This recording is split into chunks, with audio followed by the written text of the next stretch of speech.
France Inter. 5h12, c'est l'heure du journal des Outre-mer. Bonjour José-Manuel Lamarque. Bonjour Mathilde Munoz. On se rend d'abord à Mayotte, minée par l'insécurité. Et dernier épisode en date, Mathilde, le droit de retrait observé par les agents du centre hospitalier de Mayotte suite à des agressions sur leur trajet de travail entre leur domicile et l'hôpital. Un mouvement qui affecte le fonctionnement du centre hospitalier où seules les urgences seraient actuellement assurées. Henri Rigotard de la CFDT Santé Mayotte a réagi au micro de Mayotte la Première. La solution doit être d'une ampleur territoriale et concrète. Nous, on ne peut pas aujourd'hui garantir la sécurité des agents du CHM. Et vendredi, je tiens juste à rappeler que lorsque les collègues ont été reçus à la préfecture, nous avons été surpris que le préfet même, il était capable de nous dire en fait qu'il ne sait plus quoi faire pour nous. Donc en gros, si chacun veut rester à sa place, nous on assume la santé, lui il assume la sécurité. Et pour l'instant, on n'a pas la sécurité, donc la santé va être mise en stand-by aussi longtemps que nécessaire pour que nous puissions vivre et travailler dans une atmosphère de sécurité. Toujours à Mayotte, face à la crise de l'eau, un navire est arrivé hier mercredi avec à son bord 600 000 litres d'eau en bouteilles qui doivent être distribués aux personnes les plus vulnérables du département, soit les nourrissons, les personnes en situation de handicap, celles âgées de plus de 65 ans ou en affection de longue durée, ainsi que les femmes enceintes.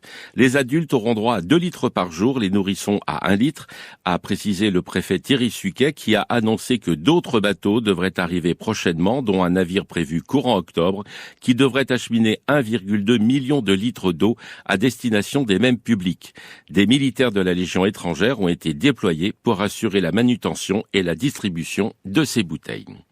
En Guadeloupe, maintenant, la mise en place du syndicat mixte de gestion de l'eau et de l'assainissement de Guadeloupe, le SMGEAG, n'aurait pour l'instant pas changé grand-chose à la problématique de la desserte en eau.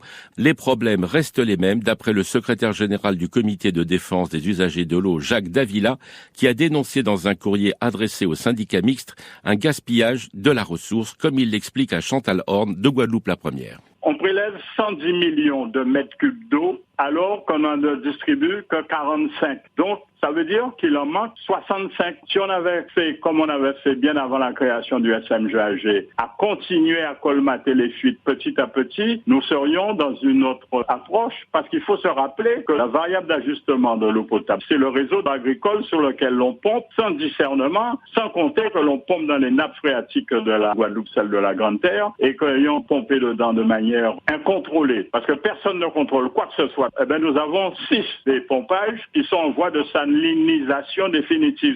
Donc on a pompé trop d'eau douce, on a fait l'eau salée monter. Il faut dire aux gens la vérité, il faut regarder les problèmes tels qu'ils sont pour qu'on puisse y porter les solutions adéquates sous réserve qu'on ait la volonté, le vouloir, la compétence et les moyens. Enfin, Mathilde, en Martinique, les planteurs vivriers et maraîchers du nord de l'île se plaignent d'un manque de soutien de la collectivité territoriale de la Martinique, la CTM. L'association DIPA, Défense des intérêts des petits agriculteurs, estime que les élus de la CTM ne leur accordent pas suffisamment d'attention. Pétula Limier de la DIPA, au micro de Manuel Larade de Martinique la Première. Malheureusement, on n'arrive pas. On n'a pas de fonds de trésorerie pour pouvoir pallier à toutes nos difficultés. D'une année à une autre, c'est un moment où il y a trop de pluie, un moment où il y a trop de soleil, donc on travaille. On n'arrive pas à faire entrer de l'argent pour pouvoir rebalancer nos exploitations. Donc on tourne avec la poche vide. Comment faire pour pouvoir faire face avec rien du tout dans la caisse? En ce moment, regardez, il fait très très très chaud. On ne peut rien planter. Donc on a besoin d'aide du côté de la CTM pour dire que nous avons des difficultés. On est dans le besoin. On a l'intention de faire bouger les choses. Ils vont entendre parler des agriculteurs, maraîchers et vivriers parce que nous sommes en grande souffrance. Voilà Mathilde Munoz, c'était le journal des Outre-mer. Je vous souhaite une bonne journée. Bonne journée à vous aussi, José-Manuel Lamarque.